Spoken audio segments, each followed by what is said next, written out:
ఈ ఏప్రిల్ 5వ తారీఖున అంటే శనివారం రోజు పొద్దున 10:30కి విజయవాడకి ప్రత్యేకంగా నేను వస్తున్నాను. విజయవాడలోని ఆంధ్ర లాయలా కాలేజ్లో CSBIS academy PCM prelims come mains batch తర్వాత డిగ్రీ ప్లస్ సివిల్స్ ఎవరైతే గ్రాడ్యుయేషన్ చేస్తున్నారో లాయలా కాలేజ్లో కానీ బయట కానీ ఎవరైతే గ్రాడ్యుయేషన్ చేస్తున్నారో వాళ్ళందరి కోసం గ్రాడ్యుయేషన్ పోస్ట్ గ్రాడ్యుయేషన్ అందరి కోసం ఇంటిగ్రేటెడ్ కోర్స్ అనమాట. డిగ్రీ ప్లస్ సివిల్స్ కోర్స్ కూడా అక్కడ లాంచ్ చేస్తాం. దీనికి సంబంధించి అనేక సందేహాలు వస్తాయి. సివిల్స్ ఎగ్జామ్ ఎలా రాయాలి, ఎలా పాస్ అవ్వాలి, దీనికి సంబంధించి సివిల్సే కాదు రకరకాల కాంపిటేటివ్ ఎగ్జామ్స్ గ్రూప్ 1 గ్రూప్ 2 దీనికి సంబంధించి మీ సందేహాలు అడిగి తెలుసుకోవచ్చు. మీరు ఏప్రిల్ 5వ తారీఖున శనివారం పొద్దున 10:30కి ఎవరైతే రాష్ట్రం మొత్తం ఆంధ్రప్రదేశ్ కానీ తెలంగాణ కానీ ఇంటర్మీడియట్ పూర్తి చేశారో లేదా డిగ్రీ చదువుతూ సివిల్స్ ప్రిపేర్ అవుదాం అనుకుంటున్నారో అందరూ రావచ్చు, లేదా డిగ్రీ అయిపోయిన వాళ్ళు కూడా సివిల్స్ అక్కడ జాయిన్ అవ్వాలి అనుకున్న వాళ్ళు కూడా రావచ్చు అనమాట.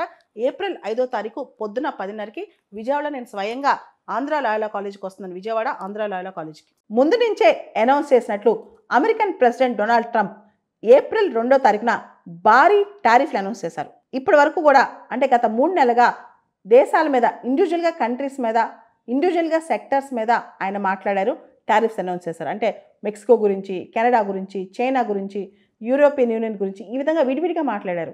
అదేవిధంగా సెక్టర్ వైజ్ అల్యూమినియం, స్టీల్ ఇలా మాట్లాడారు. కానీ ఈసారి మాత్రం దాదాపు 180 దేశాల మీద టారిఫ్స్ విధించారనమాట. ఇప్పటి నుంచి అమెరికాకి ఎవరు ఏ ప్రోడక్ట్ అమ్మినా, అమెరికా ఏ ప్రోడక్ట్ ఇంపోర్ట్ చేసుకున్నా మినిమం 10% టారిఫ్స్ కట్టాల్సిందే. మినిమం టు మినిమం 10% ఉంది. 10% నుంచి 49% వరకు ఈ టారిఫ్లు రేంజ్ ఉందన్నమాట. అంటే అర్థం చేసుకోండి, భారీగా టారిఫ్స్ పెంచారు. ఆయన స్పీచ్లో ఏమన్నారు తెలుసా? ఇది America liberation day, America is reborn, America తిరిగి పుట్టిందని చెప్పి ఆయన ప్రకటించారు. ఇప్పటి వరకు కొన్ని దశాబ్దాలుగా అమెరికాను దోచుకున్నారు, అమెరికాను లూట్ చేశారు, అమెరికాని ప్లండర్ చేశారు. అది శత్రులా మిత్రులా పక్కన పెడితే అందరూ అమెరికాను దోచేసుకున్నారని చెప్పారు. ఈరోజు చరిత్రలో మిగిలిపోద్ది. అమెరికన్ ఇండస్ట్రీ తిరిగి పుట్టినరోజు ఇది.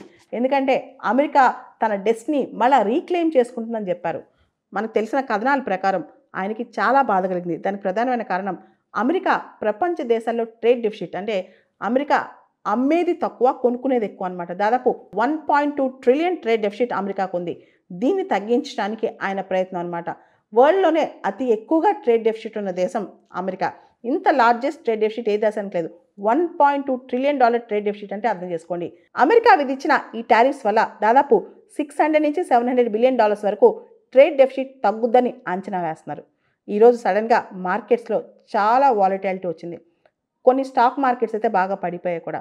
అమెరికాలో బాండ్ డీల్స్ అనేవి భారీగా పడిపోయాయి. గోల్డ్ ప్రైస్, బంగారం ధర పెరిగిందనమాట. ముఖ్యంగా gold is a safe bet అనుకున్నారేమో, చాలామంది ఇప్పుడు గోల్డ్ మీద ఇన్వెస్ట్మెంట్ స్టార్ట్ చేశారు. ఇది ఇన్ఫ్లేషన్ దారి తీయొచ్చు అనుకుంటున్నారు. రెసిషన్ వచ్చే అవకాశం ఉందని కూడా అంటున్నారనమాట. ఇవన్నీ జరుగుతున్న తరుణంలో అసలు అమెరికా ఏ దేశం పైన ఎంత టారిఫ్స్ వేసింది, కొన్ని ప్రముఖ దేశాలు చూద్దాం అనమాట. చైనా పైన 34% టారిఫ్స్ వేసింది అమెరికా. అదే ఆయన డొనాల్డ్ ట్రంప్ లిస్ట్ ప్రకారం చైనా అమెరికన్ గూడ్స్ మీద 67% టారిఫ్స్ వేసింది. యూరోపియన్ యూనియన్ మీద అమెరికా 20% వేస్తే అమెరికన్ గూడ్స్ మీద యూరోపియన్ యూనియన్ 39% వేసింది. అదేవిధంగా జపనీస్ గూడ్స్ మీద అమెరికా 24% వేస్తే జపాన్ వాళ్ళు అమెరికన్ గూడ్స్ మీద 46% వేస్తున్నారు. అదేవిధంగా ఇండియా, ఇక్కడ డొనాల్డ్ ట్రంప్ ఇండియా గురించి కూడా ప్రస్తావించారు. మోడీ గారు నాకు చాలా క్లోజ్ ఫ్రెండ్, అయినా వాళ్ళు మాత్రం మనకు భారీగా టారిఫ్లు వేస్తున్నారని. ఇండియా అమెరికన్ గూడ్స్ మీద 52% టారిఫ్లు వేస్తే అమెరికా ఇండియా గూడ్స్ మీద 26% టారిఫ్స్ అనమాట. ఇలా ప్రపంచంలో చాలా దేశాలకు సంబంధించి పెద్ద లిస్టే చూపించారు ఆయన. ఇన్ని రోజులు అమెరికన్ మమ్మల్ని ఎంత టారిఫ్స్ చేశారు, మమ్మల్ని ఎంత ఇబ్బంది పెట్టారు, ఇది చాలా అన్ఫేర్ కదా, అందుకే నేను ఇలా ఇప్పుడు రిటాలియేటరీ టారిఫ్స్ వేస్తున్నానని చెప్పి అమెరికా గట్టిగా చెప్పిందనమాట.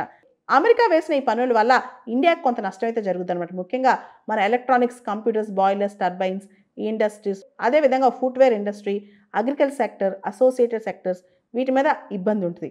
అయితే మన కొన్నికి ఎగ్జామ్షన్స్ కూడా ఇచ్చారనమాట. ముఖ్యంగా మన ఫార్మా సెక్టర్కి, మన సెమీ కండక్టర్స్ మనం ఏదైతే దానికి సంబంధించిన పార్ట్స్ ఏమైనా అమ్మితే వాటికి ఇలా ఇచ్చారనమాట. ఇక్కడ చూస్తే కొంత బెనిఫిట్ కనిపించింది. ఓవరాల్గా ఇండియాకి కాస్త నష్టం ఎక్కువ కనిపిస్తుంది, కానీ అంత భారీ ఎత్తున నష్టం అయితే లేదనమాట. కానీ ఇతర దేశాలకైతే ఇంకా ఎక్కువ నష్టపోయే అవకాశం కనిపిస్తుంది అమెరికాతో ట్రేడ్ వార్తో. ఓవరాల్గా అయితే ఈ ట్రేడ్ వార్ వల్ల మార్కెట్లో మాత్రం చాలా అనిశ్చితి మొదలైంది. స్టాక్ మార్కెట్స్లో అయితే చాలా కన్ఫ్యూజన్ కూడా స్టార్ట్ అయింది.